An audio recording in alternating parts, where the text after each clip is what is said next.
Broadcasting from the Big Peach of Atlanta, Georgia. A show unfiltered, unscripted, raw. The Patriot Angle Podcast.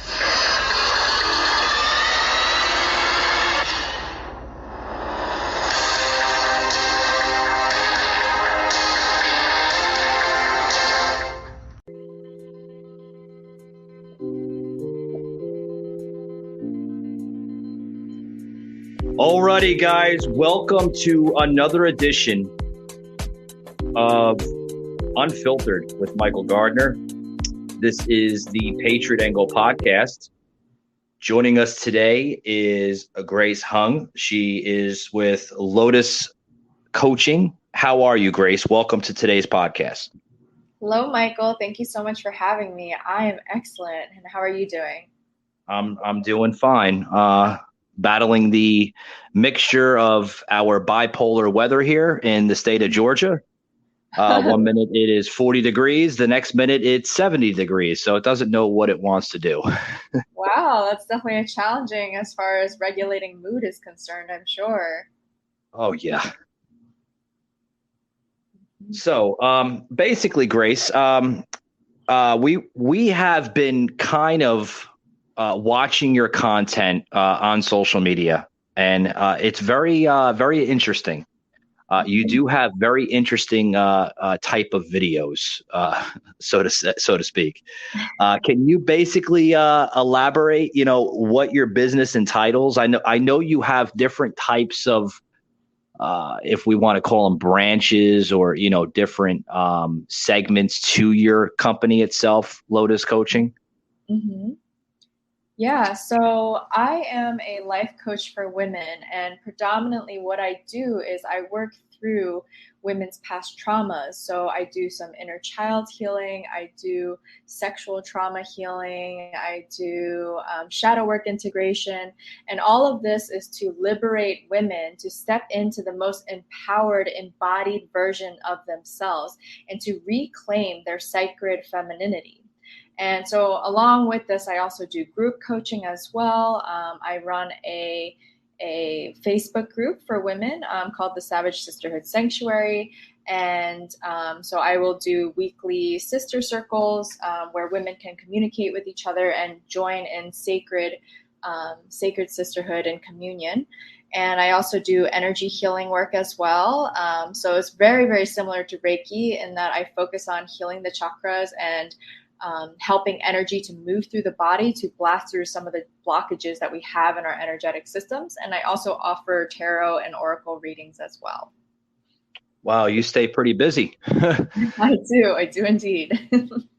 So I had one question, with everything, that you kind of, you stay on a busy schedule. I was always curious of different types of businesses, especially with, COVID and everything. Has that been a big damper on your business at all, or you don't really see a challenging effect through that? That's a beautiful question, Michael. And at the beginning of COVID, there definitely was a transition phase, right? There was a transition phase because I was predominantly doing a lot of work and workshops and things like that in person. I was seeing clients in person locally. At the time, I was in Rochester, New York. Now, after adjusting to the effects of COVID and everything like that, I have moved my business almost entirely online, except for doing the energy healing work, which can only really be done in person for me personally. So at first it was a little bit challenging. However, I viewed this as an opportunity to step up into the role of leadership in the community, because I'm sure you remember, Michael, that when COVID started, the community kind of collapsed, right? Everyone was in fear and panic, and, nobody really knew what was going on. So I really saw that as an opportunity to embrace my role as a community leader and healer and really step in to that to help offer guidance and support and a safe space for people to share. So for me, COVID has actually been an incredible space to offer more of what I do online and to enter the world of the digital marketplace. Oh, wow. You did mention a topic there, a little segment here on the podcast, that you do help with the fear. Now, do you relate that to, somewhat of the fear of, of COVID? Do you specialize on that? Because there's a lot of people that are, that are scared, of this new virus and disease. Do you help basically almost like counsel in a way, through the spiritual channel? I don't typically do coaching about COVID. Most of my clients, they aren't coming to me for that. Okay. I do work with fear in general. Like there's a lot of fear in limiting beliefs, a fear of becoming empowered, fear of success, fear of failure, fear of being less than perfect, fear of being unworthy, fear of being unlovable. Those are the type of fears that I tend to focus on in my work with clients. And that's what people usually seek me out for. Though at the beginning of COVID, I was offering a lot of free community service in holding space for people through like weekly Zoom calls and things like that, just to offer some guidance for people who were experiencing a lot of that fear. Yeah. Yeah, I see that, through your videos that you also express, that always believe in yourself. Your body is beautiful and never doubt yourself. I see a lot of videos through social media on your social media account, coming out like that. Is that more or less of something that you specialize in more, with that particular? Yeah, I tend to do a lot of self-worth reprogramming, feeling worthy of being loved, right? I think a lot of us have this worthiness wound where we feel inherently unworthy and undeserving of all of the beautiful things in life, like abundance in all forms, financial abundance, abundance in love, abundance in connection, abundance in purpose and joy and fulfillment, right? So I tend to do a lot of that work, as well as working on, for women in particular, working a lot on dismantling some of those subconscious programs that we received in childhood about what it is to be born a girl, what it is to become a woman, and what that looks like in today's patriarchal society. Right. Right. Yeah. I mean, a lot of people see me mainly, and I'm going to admit, as a political podcast host, but as of late, I have been branching into different types of topics where I'd like to, open it up a little bit more, become more of a universal type of podcast to basically, express, to the podcast world, if we want to use those words. There's more than just politics. We're talking about today about spiritual healing and spiritual balance and such, which I think, Grace, even in today's society, I have seen a loss of words on this topic. A lot of people are really not, practicing it as much as they should. You know what I mean? And it's really good for your body. It's good for your spiritual character as a person. It helps you. I'm a person that believes in a lot of nature. I don't take modern medicine. I think it's the worst. I believe that, for the simplest things in life, a simple headache, nature is like one of the biggest cures. Right. Just a little R&R, right? Rest and relaxation can cure anything in this world, I hear you. And I'm a strong believer on that. I really am. Mm-hmm.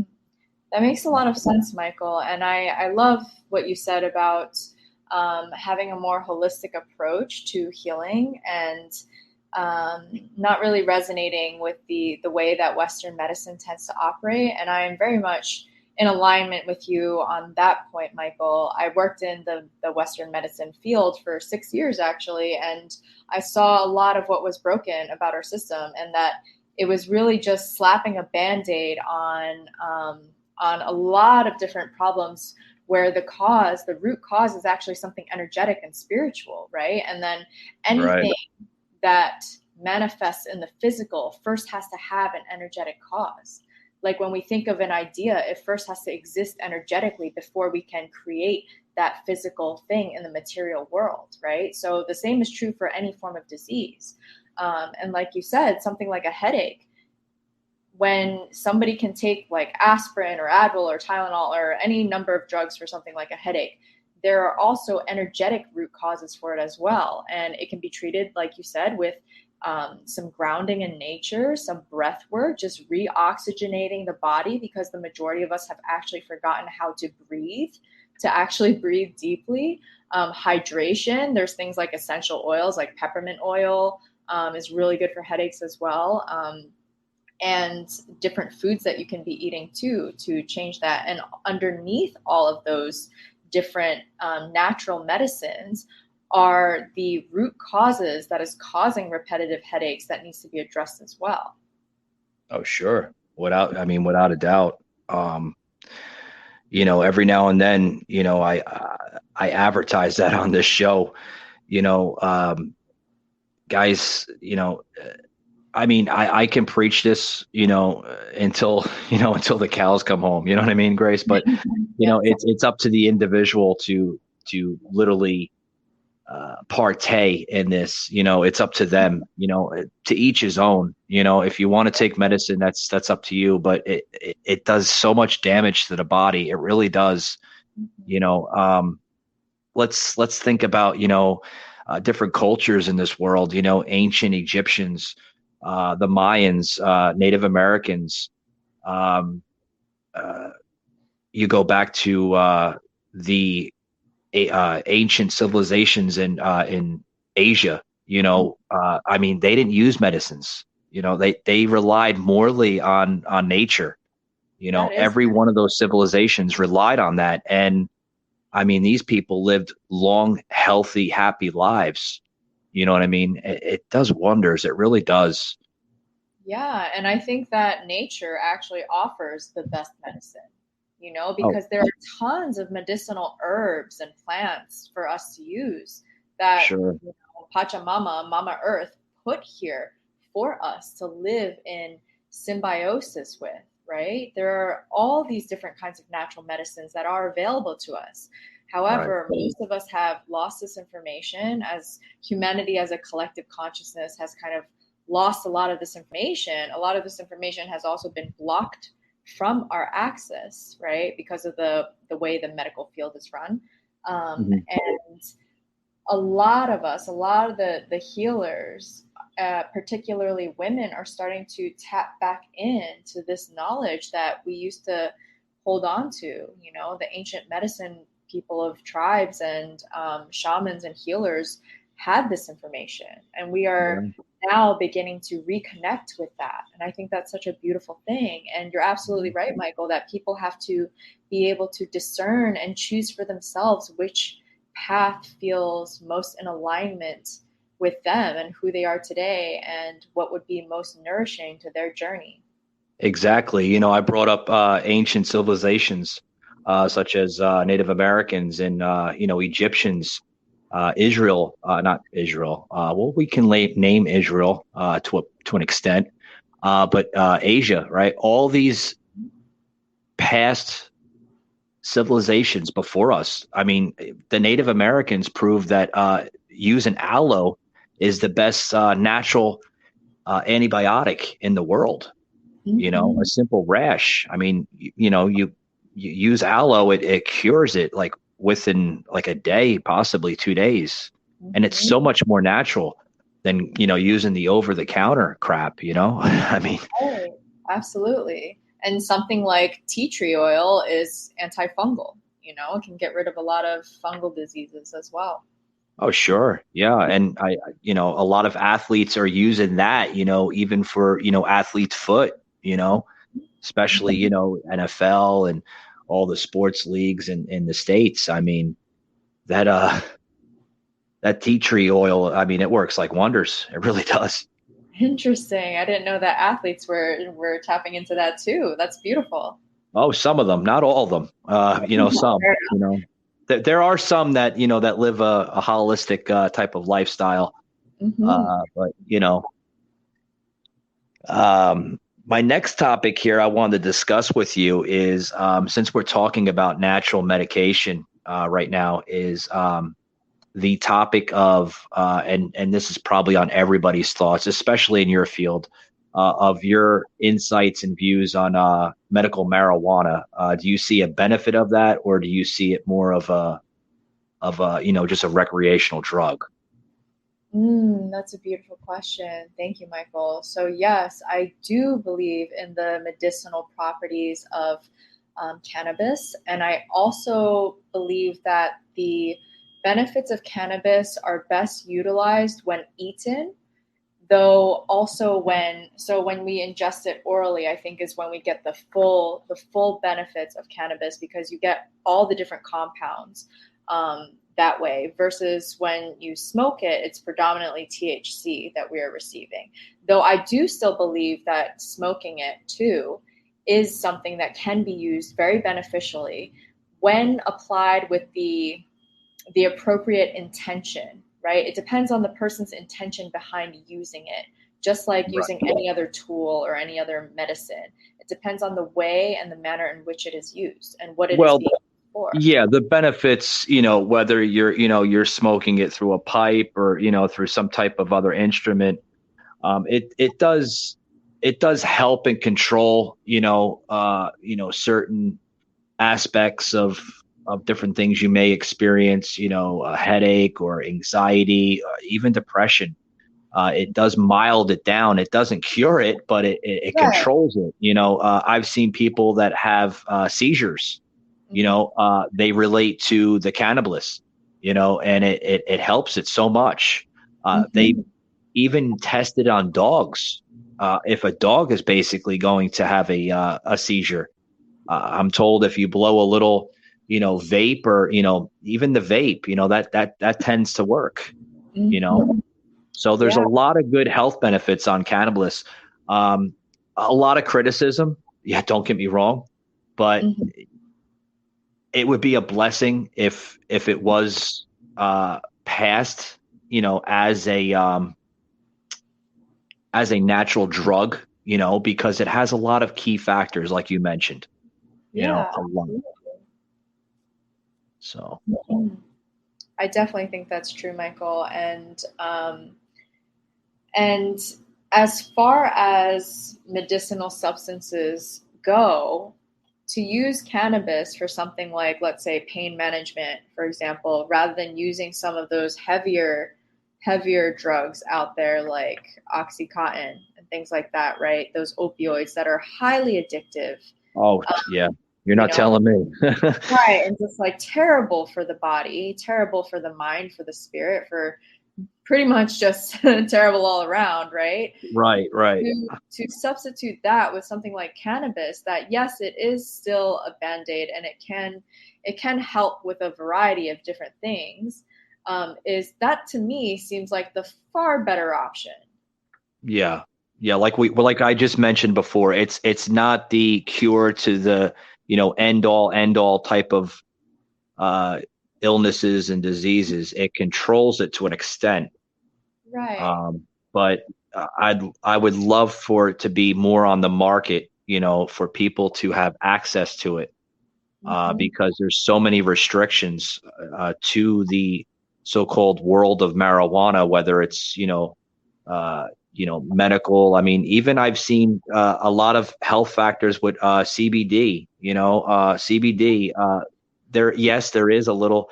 There's THC and marijuana. It does have that high in it, but that high is a natural high. It's not a high where it's not going to kill you. I haven't found a study yet where marijuana can kill somebody. I've seen a lot of criticism that it damages the brain cells, but I haven't really looked into that. Have you looked into that where it actually people say it damages the brain cells at all or? I haven't done a ton of research into that. I do understand that it can certainly impact short-term memory. Right. Um, but as far as specific studies, I don't have any that are like readily available for me to like pull out for you, you Yeah. know. The reason why I'm saying this, Grace, is because, there's not a lot of talk on this subject. Mhm. Even in podcasting, if you tune into a science and a medication type of podcast, right? A medicine type of podcast. There's not a lot of talk on this subject. No one really gets into, cannabis and marijuana and stuff like that. It's not on the radar for some strange reason. I don't know why, but It can still be kind of taboo to talk about, I think, right? Because yeah, I think there's a lot of stigma still around it, much less than there used to be, I would say, but there still is some, and I think that can be why some people will shy away from talking about it. I know, in my own personal life, cannabis has actually helped me a lot in the past, Now yeah. I've gotten to a point where I don't really need that medicine anymore, right? So it actually serves me more to not use it. However, in the past, it really helped me a lot with, all kinds of things, particularly mental health challenges that I was experiencing. Oh, sure. Sure, I can relate to that. I've dealt with, mental health challenging in my early life, uh, pretty much around my early childhood, but I sort of outgrew it, through natural meditation. I practice a lot of meditation, whether it's, hiking through the woods or, even sometimes sitting on a rock and touching an oak tree. That's my Yeah, medicine sometimes. right. And that's beautiful medicine to have, and most of the time it's free. So that's Yeah. great. Yeah, and I mean, I grew up in central New Jersey, and we didn't really have that, leisure or opportunities for us then. It was, living next to the big city of New York. You didn't really have mountains near you. There was mountains, but they were in upstate New York. But you didn't have all that. You didn't have that opportunity. Mhm. Where I live now in northern Georgia, really, really close. I mean, I'm on the outskirts of Atlanta, Georgia. I mean, the mountains are, within, 40, 45 minutes. Yeah, And that is I'm up actually. there. Yeah, I'm up there like, I try to get up there at least once a weekend, just to hike. And people look at me like I'm crazy. Like, why are you going hiking? That's like boring. I'm like, No, to not me, at all. it's not. It's my high. It's my it's my joy of life. I love it. I love to connect with nature, Mhm. animals, just about everything. Mother Earth is beautiful. It really is. Yeah. And And, she is also like this living, breathing, sentient being as well. you know, As much as we feel her, she feels us too. you just brought that up, and I know we're running low on time. I'm gonna have to have you on again if you don't mind, because I mean we're getting into segments that are really, really interesting, and I love to have a conversation with you for an hour or two. But Mhm. you just mentioned about Mother Nature. I just read an article that Earth could be a live entity. Have She have is. you have you read into that article? I have not read into that article. This is something that I know to be true in my spirit, in my very being, in my essence. Right, And just to give you a couple of examples, you know how human beings have respiratory systems? We have lungs. That's how we breathe, right? right. Nerves and everything else. Right. Yes. So for Mama Earth, right? Mama Gaia, Pachamama, whatever you want to call her by, the trees and the plants, that's her lungs. That is her nervous system, right? I mean, not her nervous system, sorry, the respiratory system. This is how she breathes. And then all the rivers and the oceans, that's like her circulatory system, all of our veins. It's so very similar. And all the fungi that make the mycelium. There we go. Finally thought of the word. The mycelium from the network of fungi growing underneath in the soil. That is like her nervous system. It's very similar. The way that the fungi talk to each other is very similar to how the neurons in our brains work, right? So I know in my heart and my soul that she is a living sentient being. And, science is just beginning to dip its toe into what spirituality already knows. So I think it's going to be something to keep an eye on in the next couple decades or so, because even from everything like quantum physics to, now this stuff coming out about Mother Earth to epigenetics, they are all teaching and confirming what a lot of spiritual teachings have already talked about in depth. Well, we are in a what I like to call a great awakening in the spiritual world. Everything is pretty much waking up, and I think people are seeing this. And I'm not speaking political here, or I'm not getting into politics. This has nothing to do with politics. This has to do with science and the spiritual world. Our Mother Earth, our planet is waking up. Mm-hmm. It's alive. It's been alive for millions and millions of years, and as much as this planet keeps evolving and everything else, I'm sure we're going to see a lot of more interesting things basically happen that we haven't seen yet. And when that happens, Grace, I believe that it's going to shock a lot of people, that don't even possibly maybe not, believe in spiritual healing or believe in spiritual awareness. I think when it does happen, people are going to start waking up and understanding a little bit more. Mm-hmm. Yep, I'm sure we will find out. So with that being said, Grace, I want to thank you for coming on the podcast. I wish I had some more time with you.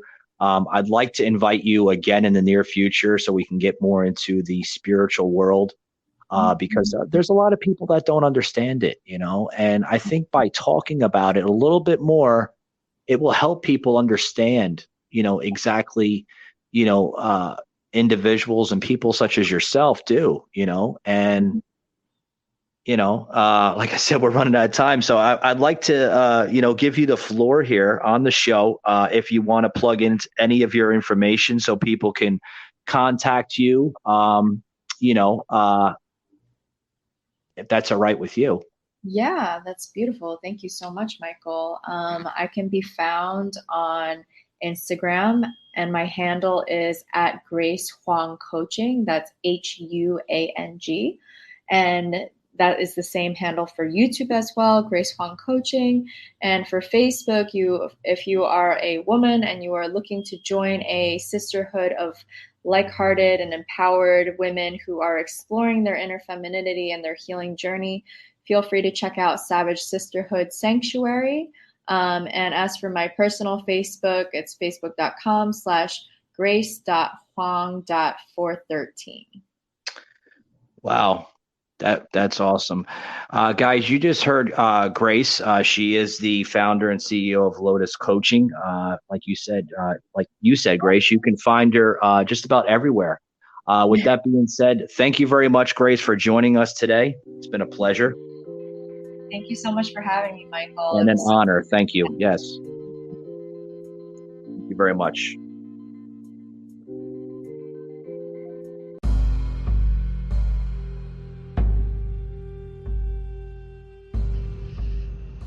You just heard an episode of the Patriot Angle Podcast, an Anchor platform.